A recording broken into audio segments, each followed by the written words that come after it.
Hey guys, welcome back to another video, and today we're going to be talking about life tips. So this is kind of like my annual tradition where I talk about life lessons learned in the previous year. I think will help all of you out in the new year. And let's just dive into it. Number 1, don't try to do everything by yourself.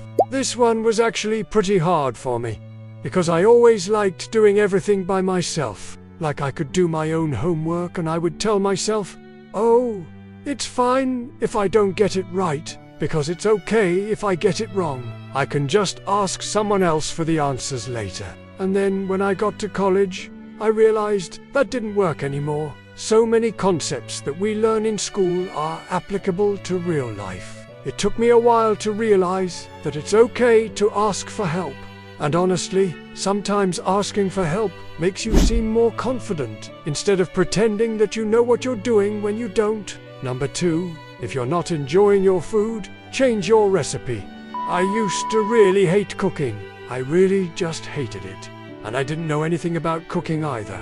And so my parents hired a chef, and she taught me how to cook a lot of different recipes and techniques. And now I actually enjoy cooking. But it wasn't until I started experimenting with recipes that I found online or on TV shows that I realized that there are so many ways to make something taste good. And you just have to find what you like best. You also have to consider the different ingredients that you may or may not have access to. So, say you're following a recipe and they call for, I don't know, shrimp or lobster, and you don't have access to those ingredients, then just replace them with something else or improvise based on what you have available. That's how you end up discovering new foods that you really like. Number 3, stop people pleasing. You don't have time for that, okay? For the longest time, I was very much an introvert, but I was also a people pleaser. So I was scared to speak up or to voice my opinions, because I was afraid of confrontation or being judged by other people. And it wasn't until I stopped caring about what others thought of me that I started to become a lot happier. The point is that you're not going to please everyone all of the time, and that's okay. It's okay to have boundaries. It's okay to say no. You have to start putting yourself first before you can even think about helping other people. And also, you have to understand that some people won't appreciate what you do for them regardless. So why waste your time trying to please them? Number 4, focus on what you can control and accept what you can't. A big part of overcoming my social anxiety disorder was realizing that I can't control how other people react or feel, but I can control my actions and reactions. Take, for example, public speaking. I'm still terrified to this day, but I remind myself that I can't control how the audience will react, but I can control the way that I prepare and practice my speech. I can't control whether or not they laugh at my jokes, but I can control how I write the jokes. When I go to the gym, I can't control how well I perform, but I can control how much effort I put into each set. What I'm trying to say is that stressing over things that are beyond our control is just going to cause us more de-stress. So focus your energy wisely. Number 5, create small habits that lead to bigger goals. I am such a fan of habit stacking. Essentially, this method involves building a routine around existing habits. So for example, you can start small with something like flossing while watching a TV show. Then after some time, add in another habit like push-ups while watching that same show. As time passes, you can add in more habits like reading while sitting in your chair. Eventually, those small habits turn into a bigger goal, like being fit, having perfect dental hygiene, and being well-read. Small changes like these will compound over time. So take advantage of every opportunity to improve yourself. Number 6. Find enjoyment in simple things. I love this quote from The Alchemist by Paulo Coelho. It says, "When you want something with all your heart, the entire universe conspires in helping you to achieve it. But it's hard to desire something when you're surrounded by people who only want to bring you down."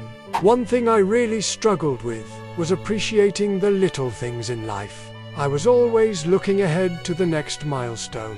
And when I finally reached that milestone, I realized that I had missed out on all the fun along the way. So I encourage you guys to take a step back and appreciate the present moment. Whether it's finishing a project, getting good grades, spending time with family or friends, graduating, or simply waking up healthy and alive, you should also remember to be grateful. Because it's easy to complain about the things we have when we should be grateful that we have them. Number 7. Don't compare yourself to others. There's this saying that goes, "Comparison is the thief of joy." And I couldn't agree more. The reason why comparison steals your joy is because you're focusing on the things that you don't have, instead of appreciating what you do. Everyone has their own path and timeline. So don't stress yourself out comparing yourself to others. Also, it's important to note that we only see the highlight reels of people's lives on social media. We don't see the behind-the-scenes footage. Oh, we shouldn't compare our behind-the-scenes to someone else's highlight reel. Number 8.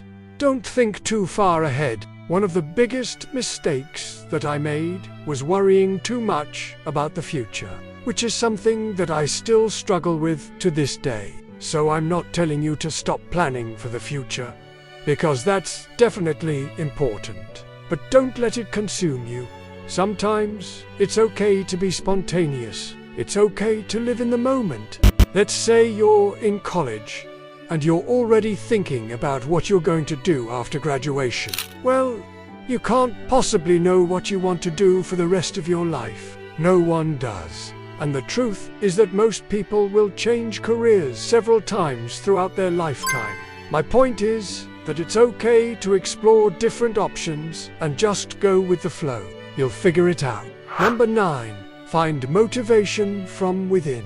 So, this is something that I discovered last year, and it completely changed my perspective on life. For the longest time, I thought that I needed external factors to motivate me. So I would tell myself, oh, I'm going to study because I need a 4.0 GPA so I can get into med school. But once I started therapy and I began working on myself, I realized that I could find motivation from within.